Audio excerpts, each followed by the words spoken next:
Hai semuanya, aku Aci dan aku udah belajar bahasa Korea selama 12 tahun dan ngajar bahasa Korea selama 6 tahun. Jadi kali ini aku berencana untuk ngejalanin 30 days challenge dimana aku bakal ngajarin bahasa Korea dari YouTube selama 30 hari setiap jam 12 siang. Jadi kalian bisa stay tune di channel ini untuk belajar bahasa Korea pemula dan sampai yang ribet-ribet juga bisa kita pelajarin bareng. Sebelumnya aku pengen ngasih tau kalau aku juga manusia biasa, jadi kalau misalnya kalian menemukan kesalahan dari pengajaran aku, kalian bisa ninggalin komen secara baik-baik ya. Nanti bisa kita diskusiin bareng dan bahkan mungkin bisa jadi pelajaran baru buat aku.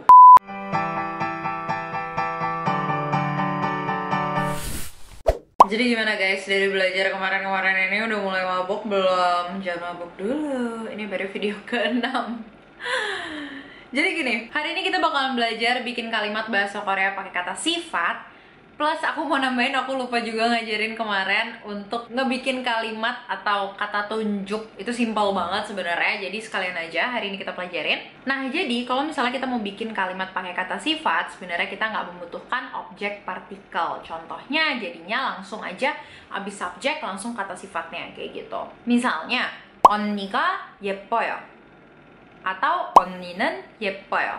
Berarti artinya kakak cantik. Kakak perempuanku cantik atau kakak perempuan itu cantik gitu. Contoh yang selanjutnya, 사탕은 달달해요. Permen tuh manis gitu. Tapi kadang-kadang dalam bahasa Korea ada juga yang kalimatnya kayak gini, 저는 사탕이 달달해요. Nah, kalau misalnya kayak gitu gimana? Udah ada partikel subjek di 저는, terus 사탕nya juga pakai partikel subjek tapi yang i, terus habis itu baru kata sifatnya manis. Nah, jadi kalau misalnya ada kalimat seperti itu, berarti bentuknya buat saya permen itu manis kayak gitu. Atau karena buat semua orang kayak permen itu semuanya manis, jadi yang rada lebih complicated mungkin yang rada aneh deh. 엄마는 물이 셔요.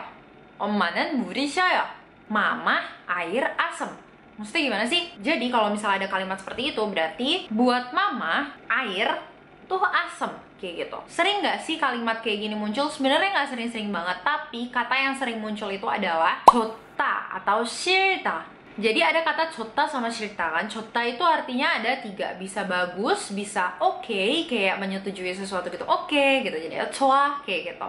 Atau yang satunya lagi artinya suka. Nah, tapi sebenarnya 좋다 itu tuh artinya tuh kayak cuma bagus aja gitu. Nah, tapi pada saat udah jadi kalimat, kadang-kadang sesuai konteksnya dia menyesuaikan gitu. 싫다 juga sebenarnya artinya nggak mau. Nah, tapi dia bisa juga berarti nggak suka. Nah, kalau misalnya mengikuti literal translate-nya, kayak misalnya aku mau ngomong, aku suka semangka, tapi misalnya aku pakai 좋다 yang berubah jadi 좋아요 kayak gitu. Nah, itu berarti dia jadinya 저는 수박이 좋아요. 저는 수박이 좋아요. Bukan berarti aku semangka bagus, nggak gitu artinya. Berarti buat aku semangka itu enak, atau aku suka sama semangka, jatuhnya kayak gitu. Maksudnya kayak for me, watermelon is good. Kalau dalam bahasa Inggris kayak rada lebih masuk akal ya. Nah, tapi kalau diinterpret ke bahasa Indonesia, jadinya aku suka sama semangka kayak gitu. Atau 저는 수박이 싫어요. 저는 수박이 싫어요. Berarti artinya, berarti kayak buat aku semangka itu nggak mau atau nggak bagus. Berarti jatuhnya kayak aku nggak suka sama semangka kayak gitu. Jadi emang literal translate-nya artinya bukan yang aku menyukai, aku tidak menyukai kayak gitu, tapi kalau misalnya udah dalam bahasa Indonesia bentuknya akan jadi seperti itu. Contoh lagi misalnya, 저는 밖이 추워요. 저는 밖이 추워요.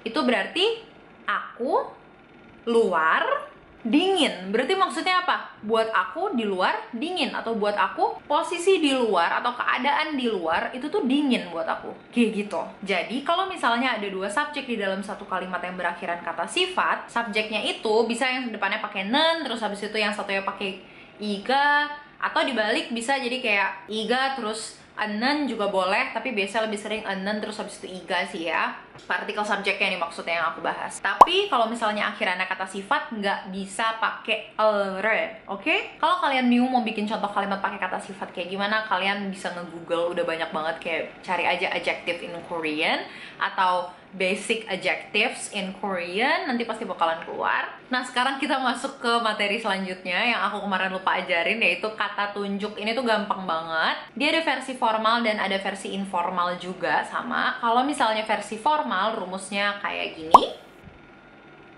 Kalau yang versi informal, rumusnya kayak gini. Jadi untuk yang formal itu, untuk kata positifnya ada imnita. Jadi disebut aja bendanya apa, terus habis itu imnita.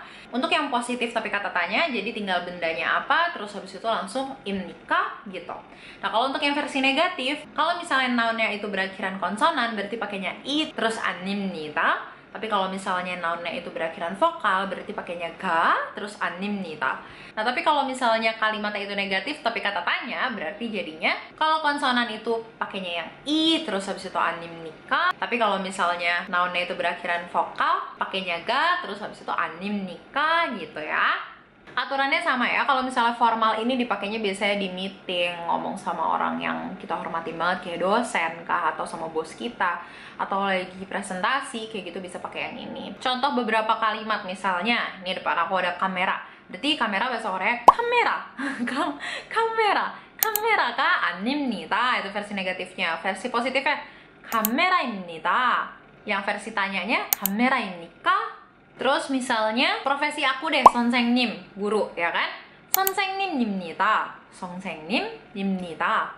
Terus yang versi pertanyaannya, 선생님입니까? 선생님입니까?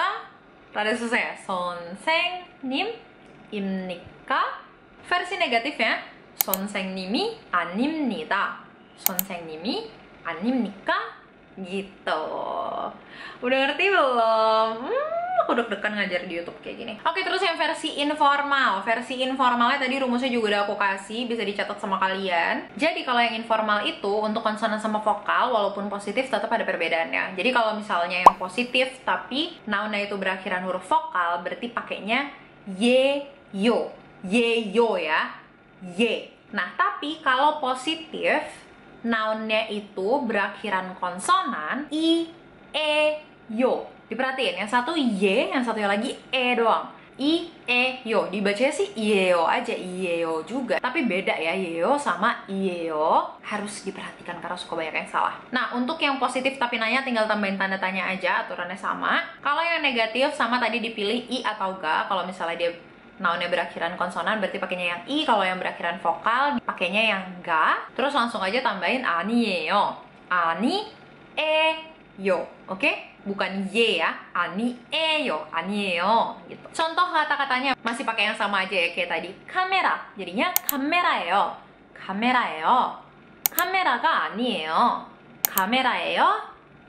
카메라가 아니에요. Yang selanjutnya, 선생님. 선생님이에요. 선생님이에요. 선생님이 아니에요? 선생님이 아니에요.